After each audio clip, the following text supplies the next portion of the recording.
හරිලමයි මේ අපි එතකොට මේ ප්ලේලිස්ට් එකෙන් කරන්නේ 2024 කම්බයින් මැත්ස් PO පේපර් එකේ තියෙන සම්පූර්ණ ගැටලු ටික සාකච්ඡා කරන එක.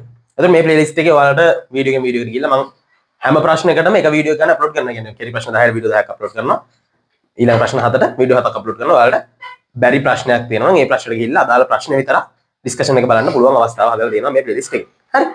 අපි නම් බලමු ඉස්සෙල්ලාම PO පේපර් එකේ පළවෙනි ගාන 2024 A level පේපර් එක. හරි.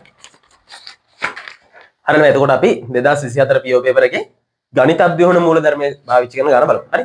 එතකොට මේ ගණිත අභ්‍යෝහන මූලධර්ම පාඩමෙන් තමයි ගොඩක් වෙලාවට PO පේපර් එකේ පළවෙනි ගාන හම්බෙන්නේ. එතකොට එච්චර අමාරු ගාන නෙමෙයි මේක හරියට එක මෝඩයකට එන සාමාන්‍ය ලේසි ගාන. එතකොට මේ ගානේ ගත්තාම ගණිත අභ්‍යෝහණයෙන් අපි කරන්නේ මොකක් හරි කාරණාවක් සාධනය කරලා පෙන්නන එක. මොකක් හරි සමීකරණයක දෙපැත්තක් සාධනය කරලා පෙන්නන. හරි. ඒ වගේ සරල වැඩක් තමයි මේකෙන් කරන්නේ. එතකොට කියන අපි දන්නවනේ මේ මොකක් හරි සාධනය කරන විදි තියෙනවා කියලා. ඒක විදිහක් තමයි ගණිත අභ්‍යෝහන මූලධර්ම. හරි. බලමු 24 පේපරේ පළවෙනි ගාන. බලමු මොකද්ද කියන්නේ කියලා. ගණිත අභ්‍යෝහන මූලධර්මයේ භාවිතයෙන් සියලු n ඈත් ධනයිසෙත්. ඒ කියන්නේ සියලු ධන නිකිලමෙන් සඳහා 7න් ඍණයක යන්න 6න් බෙදෙන බව පෙන්වන්න. ඒ කියන්නේ මේ n කියන එක ඕනම ධන නිකිලයක් වෙන්න පුළුවන්. ඔය වෙලාවේදී මේ 7 ඍණ 7න් ඍණ 1 6න් බෙදෙන බව පෙන්වන්න ඕනේ. හරි. එන්න ධන ඉසේ. ඔන්න ඔකයි කතාව. හරි. එතකොට මෙන්න මේ අවස්ථාවේ බලමු කොහොමද මේ ගාන හදන්නේ කියලා. මේකෙදි ළමයි ගණිත අභ්‍යෝහණයේ ගාන හදන සාමාන්‍ය ස්ටෙප් 4ක් තියෙනවා. හරි. මේ ස්ටෙප් 4ෙන් තමයි මේක හදන්නේ. පළවෙනි එක තමයි n සමානයි 1 වෙලාවෙදී ප්‍රතිඵලය සත්‍යයි කියලා පෙන්වන්න ඕනේ. හරි. ඒ කියන්නේ මොකද්ද? මෙන්න මේ 7n මේ 7 n වෙනි බලය ඍණ එක තියෙන්නේ. ඕකේ n වෙනුවට 1 දැම්මහම හරි. ඒක 6න් බෙදෙනවා කියලා ඉස්සෙල්ලා පෙන්වන්න. දෙක අපි මෙන්න මේ n වෙනුවට මොකක් හරි නිකිලයක් ගන්නවා. ඒ කියන්නේ ඕන අකුරක් ගත්ත හැකි. මම නිකන් p කියලා ගන්නවා. අන්න ඒ වෙලාවේදී මේ ප්‍රතිඵලය සත්‍යයි කියලා උපකල්පනය කරනවා. ඊළඟ එක ඒ අපි ගත්ත නිකිලේ ධන 1. දැන් මම ගත්තේ p කියලා. හදද්දි තේරෙයි. හරි. p ධන 1 වෙලාවේදී ප්‍රතිඵලය සත්‍යයි කියලා ඔප්පු කරලා පෙන්වන්න ඕනේ. ඊළඟට ඒක ඔප්පු කරාට පස්සේ එහෙනම් ගණිත අභ්‍යෝහන මූලධර්මය භාවිතා කරලා ගණිත අභ්‍යෝහන මූලධර්මය නිසා මේක සත්‍යයි කියලා කියන්න පුළුවන්. දැන් බලමු මේක හදන විදිය. පළවෙනි ස්ටෙප් එක. මොකද්ද? n සමානයි 1 විට ප්‍රතිඵලය මගේ අකුරු ටික කැටයි ගණන් ගන්න එපා. සත්‍ය බව පෙන්වීම. හරි. කොහොමද පෙන්වන්නේ බා? මෙන්න මේ n වෙනුවට 1 දානවා මම. එහෙනම් 7 පළවෙනි බලය ඍණ 1. කීයද තමයි උත්තරේ? 6යි. 6 කියන්නේ 6න් බෙදෙන එකක් නේ. 6 කියන්නේ 6 කියන්නේ 6 වරක් 1. කොහොමද යන්න පුළුවන්? එම නිසා 6න් බෙදේ කියන මට කියන්න පුළුවන්. එහෙම කියන්න පුළුවන්. ඊළඟ එක. මෙන්න මේ n සමානයි මොකක් හරි නිකිලයක් වෙලාවේදී මම ගන්න n සමානයි p විට. ප්‍රතිඵලය සත්‍ය බව උපකල්පනය කරනවා.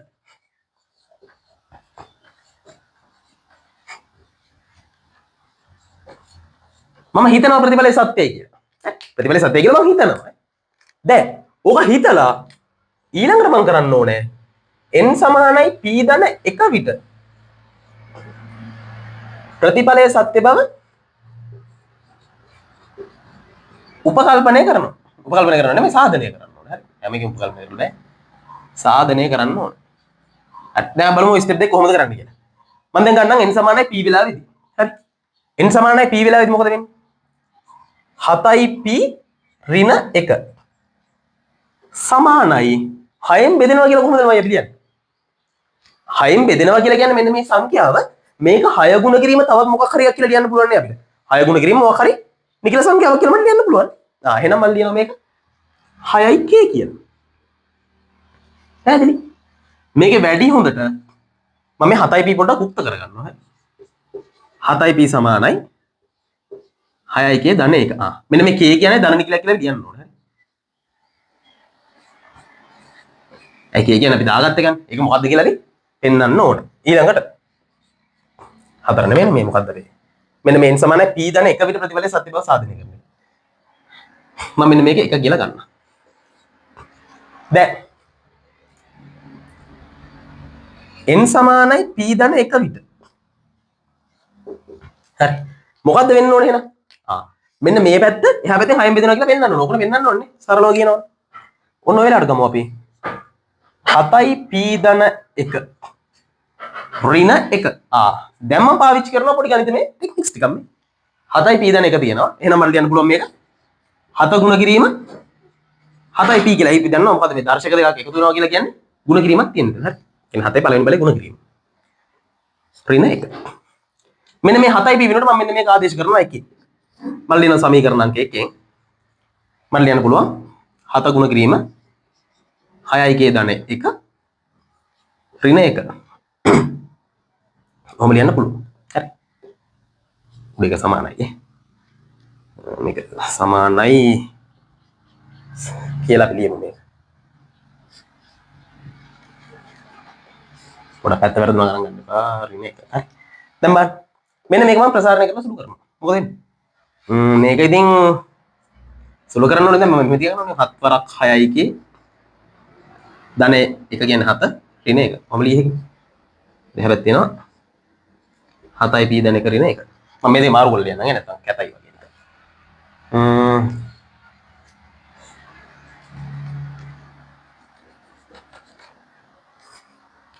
මේක ගමු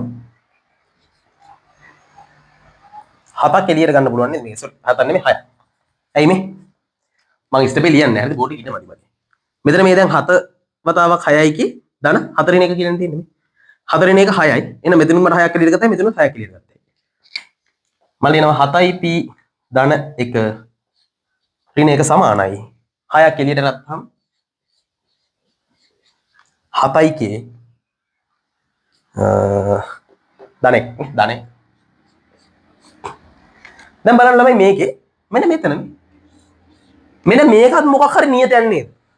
ඇයි මේ බලන්නකො මේ අපි දන්නවා 1 කියන්නේ නියතයක් k කියන්නේ නියතයක්. එහෙනම් 7 මොකක් හරි නියතකින් ගුණ වෙලා ඒක එකක් එකතු වෙලා තියෙන. එහෙනම් ඒකත් අනිවාර්යෙන් මොකක් හරි නියතයක් කියලා මට කියන්න පුළුවන්. මම නිකන් මේක මොකක් හරි නියතයක් කියලා හිතන්න. අපි m කියලා හිතමු. හරි. එහෙනම් m අයත් a ධන z. එහෙනම් මට මේක ලිය හැකි 7යි p ධන 1 ඍණ 1 සමානයි 6යි m කියලා. ඒ කියන්නේ මොකද්ද? n සමානයි p ධන 1 විට. හරි. මේක 6යි m කියලා. ඒ කියන්නේ 6 මොකක් හරි එකකින් ගුණ වෙලා එන එකක් කියලා පෙන්නලා තියෙනවා. ඒ කියන්නේ 6න් බෙදෙනවා කියන එක නේද? එහෙනම් අන්තිමේට ලියන්නේ ස්ටෙප් එක කොහෙන්ද ලියන්නේ අපි? මේ හරි ලියමු. ගණිත අභ්‍යෝහන මූලධර්මය අනුව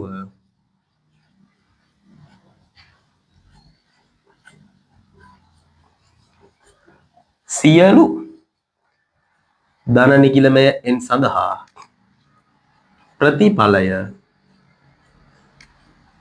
සත්‍ය වේ. හරි. ඔන්න ඔහොමයි.